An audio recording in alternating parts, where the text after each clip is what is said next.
with my husband, and he left for Massachusetts to win my heart back. He said he would ride the entire country.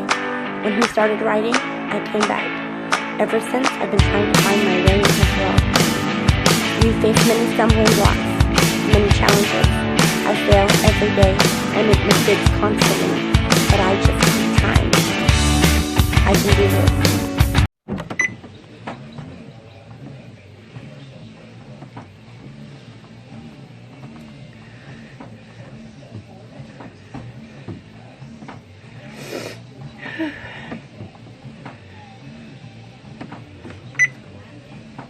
Oh, looky there, I figured that out.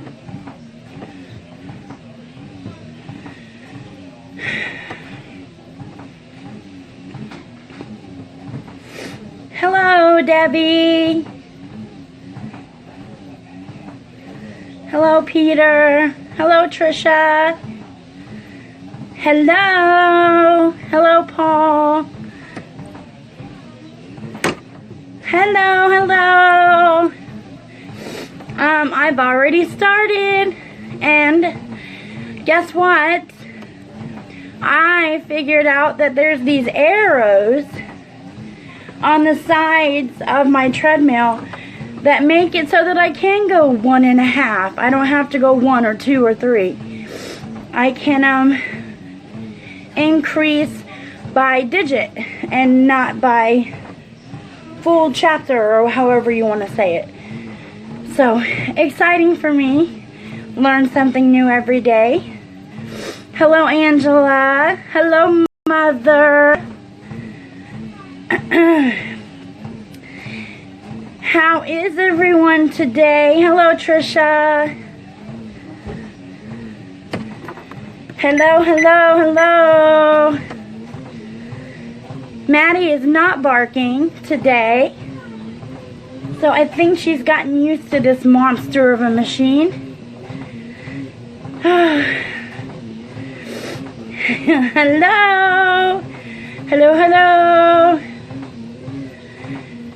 So, I just want to say that I do believe that Monday is going to start a whole new chapter for us, and I cannot wait. I have a topic to talk about today, and some of you may click out, some may stay, and that's okay. Either way, it's fine by me. I prayed to God before talking so that He might guide me in this, so that I don't say the wrong thing, because I'm just a beginner. But I was thinking about how nowadays people are so quick to turn away from God, and I was one. You know, when my husband died, my first husband died, I'll give you a little history on it, since not all of you knew Jose or knew us as a couple. You know, we were together since I was 13, and we fought his childhood cancer, and he was supposed to have a tumor. It was called clear cell ependymoma, if you would like to look that up. It's a mouthful, but he was only supposed to live 5 to 6 years, and I bargained with God, and he lived for 9 years with it. And then we got a phone call from his oncologist saying that he was in remission. And I was over the moon. And so was he. It didn't mean that his cancer was cured, but it meant that it had stopped spreading and it had stopped growing for the meantime. So I was looking at maybe another 4 or 5 years with my husband. And the very next day, he had a seizure when he was driving and crashed his car and died. And so after that happened, you know, I was like, why would God bless us so much through all of this and then take it all away? He took it all away, my entire life, everything that I knew, He took away. So I turned away from God. I was angry. And I see that happening to a lot of my friends and just people around me in general, losing faith because something happens to them, or I hear people come up to me and say, Miss Angie, why would a loving God, you know, put my husband in a car wreck and cripple him? Or why would a loving God do these things? And I have an answer for you. If you read Job, the chapter Job is one of God's servants, one of God's most loyal and loving and obedient servants. Anything God asked, He did. And He was blessed. He was exalted. He had everything. Say, if I had 10 cows, 4 horses, and 3 chickens, Job had, you know, 9 times that. God blessed him so much because he was so obedient. Well, angels came and Satan came and had a talk with God. And Satan challenged God and said, your children don't love you that much. They would stray from you in a second. If I offered them the things in this world that they truly desire, they would forget all about you. And so God said, I offer you Job. Job is my most loyal and obedient and loving child. And there is nothing in this world that could stray him from my love. So the devil did. The devil made good on his promise. And he went and he slowly took away everything from Job. People were coming in town and telling them that his son lost this many oxen. Another son lost this much. He lost his wife. He lost everything. He had nothing left. And his friends were coming to him and trying to encourage him, but they were encouraging him without God. And the whole time, Job stayed true, and he stayed focused on God, and that if I have nothing in this world, I have God, and I have that to look forward to, and He keeps me going. And I feel like in today's world, and I'm guilty of it myself, for instance, getting sick with this tumor, you know, it's so easy to say, why? You know, I'm doing what I'm supposed to do. Why am I getting sick? Why am I plagued? I'm trying to inspire the world and show them that you can lose weight, that, you know, you can beat all the odds that are against you, and now you're putting this humongous obstacle in front of me that possibly could take my life. I fell into that trap, and then I started reading the Bible, and I learned that God didn't do this to me. You know, Satan does this. Satan does these kind of things to get you to leave God, because he doesn't want you loving him. He wants you on his side. He wants to be your God. But he'll be your God for now. He'll give you everything that you want now. You want a rock star life? Go with him. You know, you want that Ferrari that you didn't have to work for? Go with him. But I guarantee you that when the end of days come, all that will be ripped away from you. and He won't care for you anymore. But our God will. Our God might not give us that Ferrari now, but it's waiting for us up there. That's why He says to put your treasures up in heaven and not on the earth. Because they're waiting for us up there. We just have to be obedient here. And being obedient here, telling you what, is the hardest thing to do. Because there's temptation everywhere. And I fell into it. Look at me. I fell into it. I drank. I cheated on my husband. I fell into it. But God took me back. God said that I was worth it. I was worth it as long as I come to Him and I say I love you and I am sorry. Please forgive me. I've learned from my mistakes. He took me back. And He will anyone. He will everyone. So, the moral of my story is when life gets tough, don't curse God. It's not God's fault.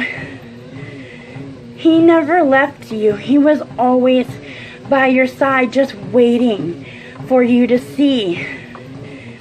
Waiting for you to remember. That's all I can really say about that is, in the end, if you're faithful to God, you will be blessed to the point that it's unfathomable. You can't even think about it. And in all fairness, we shouldn't know what kind of bliss is ahead, because if we did, it wouldn't be special. It wouldn't be worth working towards if we knew just what was ahead. So, if something bad happens in your life and you feel like, why? Why is this happening to me? Just instead say, devil, get the heck away from me. Please back off, because I don't belong to you. That's what you need to be saying. Instead of saying, why me? Say, devil, get away from me. And I know I sound like one of those holy rollers, and that's okay. Call me that. I'll wear it proudly. I'm not afraid of it. I'm just trying to help people who are confused like I was, lost like I was, making mistakes like I was, because trial and error is good and all, but it sucks and it hurts and it's hard. And if someone could save me from the mistakes that I made, and I could have related to them somehow, some way, some form, then maybe I would have saved myself some heartache, and I would have saved my family heartache, and I would have saved my marriage a lot sooner. So, if by chance I'm annoying you with my spiel, I'm sorry, not sorry. If I'm getting through to you and you want to talk, message me. Because there's nothing I haven't said, nothing I haven't done, no mistakes that I have made that you probably won't ever face in your lifetime. I've done it. I've made the mistakes. And I love you guys. I truly, genuinely love you guys. There's not one person in this world that I despise. A lot of people have hurt me. A lot of people have said bad things about me. But I don't hate them. I love them. You hate the sin, love the sinner. It's possible to love people even though they've hurt you, because you see through God's eyes that they are His child. And if I had a billion, trillion children, I wouldn't want one person treating them badly. So I understand that God doesn't want any of us to hurt each other. I mean, in the gist of it all, we're all related. We're all brothers and sisters in Christ. And I hope more people turn to Him so that there'll be more love and less hate in the world. So that is my talk. That is my Job talk. And trying to think of other things to talk about. But right now, I want you guys to time me. Someone put the time up.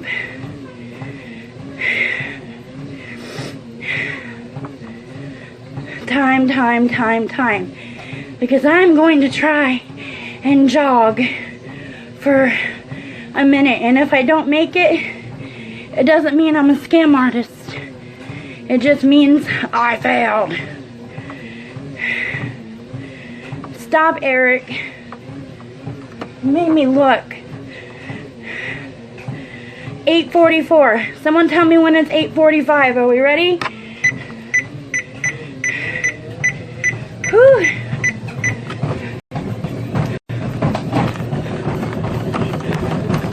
Too fast! Ah!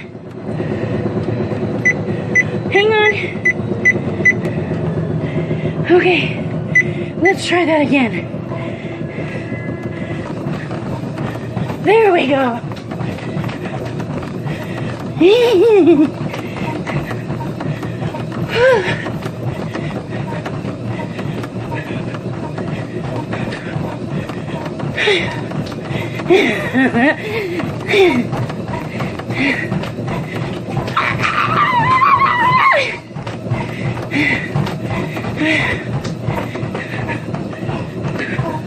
Okay, I can't do it. Okay, let's slow that bad boy down.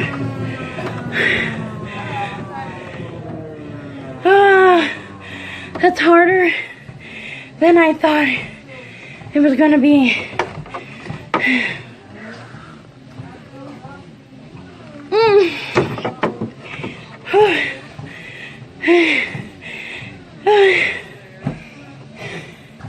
Going slow. It's only been 17 minutes. Oh my goodness. I'm just taking it slow for a minute. I did try. I did try. And just because I didn't make the full minute does not make me a fraud.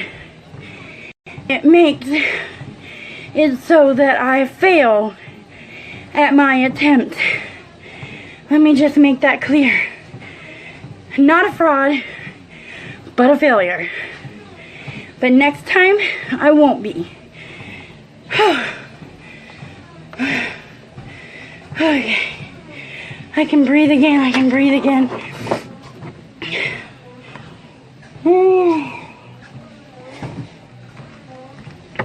Anybody have any other topics? Top of your head? Quick. Ginger, you're always good with stories. Give me a topic. Get me in trouble here. Eric's the topic. Eric. Oh. Eric. Eric is a rotten egg. I'm telling you. He's enticing. He looks good. You want to get to know him. Oh my goodness. But he's got layers of stinkiness. But I love him. I love every stinky part of him. Okay. Compassion. Compassion is a good topic.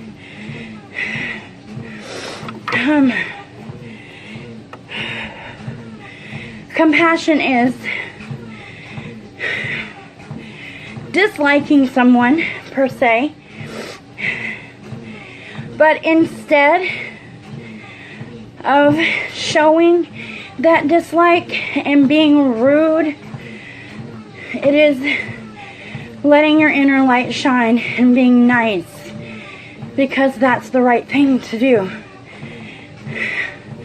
Compassion is going out of your way, even if it's going to make you late for something, to help someone if they're stranded on the street. Whether it's, hey, do you need to use my phone? Can I call someone for you? Compassion is being behind someone at a store and them being 25 cents short. Compassion is saying, hey, I only have 20 cents extra, but you can have it. The person behind them saying, I got the extra 5. That's compassion. Compassion is going the extra mile for a stranger. Compassion is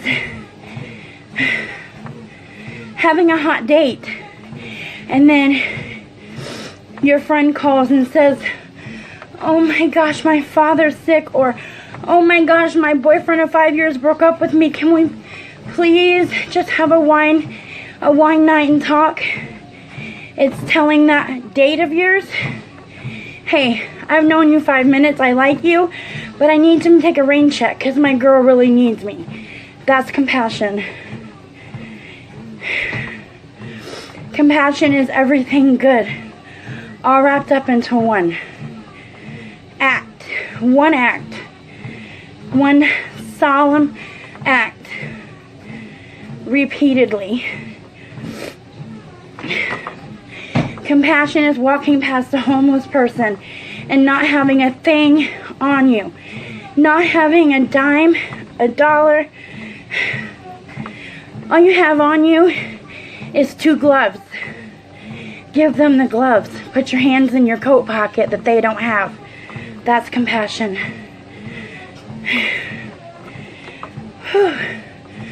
Okay, you guys, I am at 22 minutes. I've jogged. I'm going to pick up the pace a little bit more, but no more jogging. Go back. I used rotten egg for Eric when I really should have said he's like a stinky onion, more or less. You know, he's got layers upon layers, and the more you open, the stinkier it gets, because he's so raw and he is so open-minded. He's so vocal, and there's layers and layers and layers and layers of Eric, and so many people only get that top layer of him, so they don't get the loudmouth Eric that I get, the stinky Eric. But onions are good, they're good for you, and I love my onion. And he makes me cry sometimes, but it's normally good tears because he is so sweet. He's a sweet onion. How about that? He's a sweet onion and a good egg. Oh, dying. Feel like it anyways.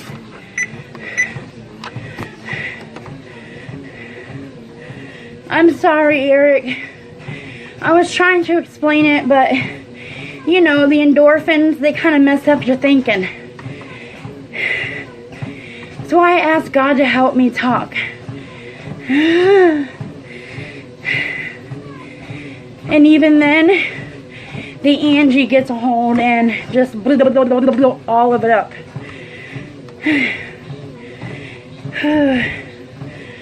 Yes, I want the whole world to meet Eric, that inner Eric.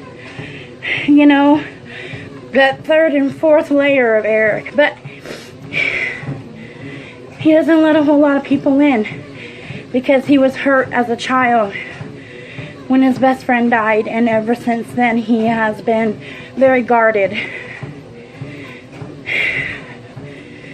Eric is a very cool dude and witty. People think he's dumb, and I think they're silly for thinking that, because his dad watches Jeopardy and can answer before all the contestants. And Eric is, what do you say, a chip off the old block? He's very intelligent.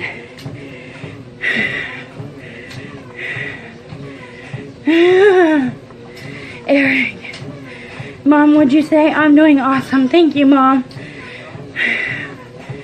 I seriously love you guys for sticking with me through this. And like I said, I'm a beginner at the Bible. I'm a beginner. I've always known God, but I can honestly say I didn't know Jesus, and getting to know him has been the best decision of my life, because it has changed the way I perceive everything.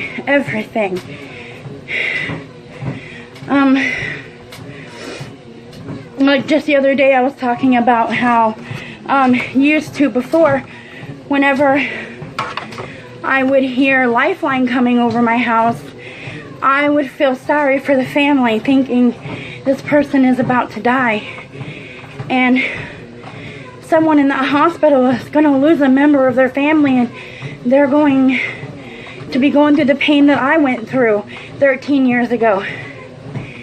But the other day, you know, after getting to know Jesus and having a relationship with God, I heard that helicopter flying over, and my thought process was completely different, and I didn't even think about it. I just thought to myself, your hope has arrived. Like, death isn't a certainty. They can live, and their hope is there to pick them up, and that family has hope now. They're waiting, and they had hope. And I thought that was a beautiful transformation from the negative Angie to the positive Angie, and it was something so small, so tiny, but it was significant. And every day my thinking has changed in that kind of way. Sure, I have my moments where I'm Debbie Downer, but don't turn that into a porn name.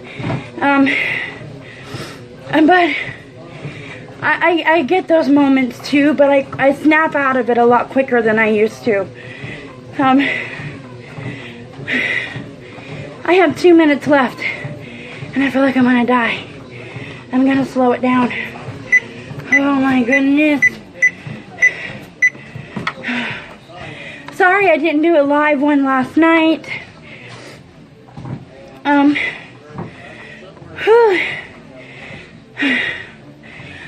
I wasn't feeling it, but I noticed today that, you know, my back felt better today after walking the other day for half an hour. So I do need to make this a ritual again, because I slacked off. And that doctor's appointment is around the corner. It's coming soon, and when it does and I'm better, look out world, because I am just going to keep going and pushing myself further and further, now that I know that there is no limits on what, nothing stopping me inside my body from losing weight. God willing. I'm not saying that skinny is beautiful, or that being skinny is the thing to be, because that's a fat lie, pun intended. That is a fat lie that society has fed us. Healthy is sexy. Being biblically sound is sexy. Having a mind is sexy. Your attitude is sexy. Skinny does not mean sexy. Sexy is not a physique. Sexy is a mentality. But we all should strive to be a little bit healthier. Whether or not we're big or tiny, it doesn't matter. Just healthy. Trying. I've reached my 30-minute walk.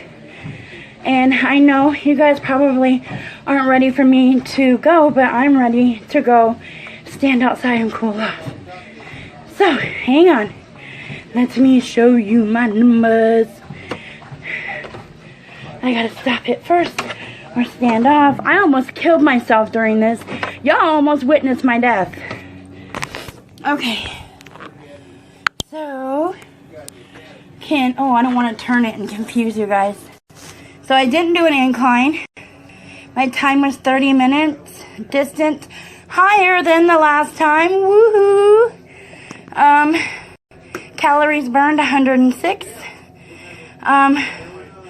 Pulse and pace. Oh, here we go again. I gotta get the diaper out. Okay. Pulse and... Hey, how about I just take a picture of my pulse? No, I can't even do that. Hey, Eric? Hey, Dan? Yo. Can someone come in here for just a minute? I promise I won't show you on camera. No, I know how to turn off the treadmill. I just need you to hold my camera so I can show them my pulse. So you show them your what? My pulse, you have to have both hands. Oh, hang on. Yeah. Okay, it's not facing you. Good. Just get this number right here. So I have to put both hands on here. Yeah. In order for it to get my pulse. It says you're dead. It says I'm dead. That can't be it. Hang on. 155. Yeah. There we go. That's Thank you, right. Dan. Okay. There we go. Got it. Either Okay. you're dead or my watch has stopped. He said either I'm dead or his watch has stopped. Okay, guys, I'm signing off. I love you. Thank you for supporting me and watching me and following. And follow me on Instagram if you want. Be nice. Okay. I'm outie. Love you.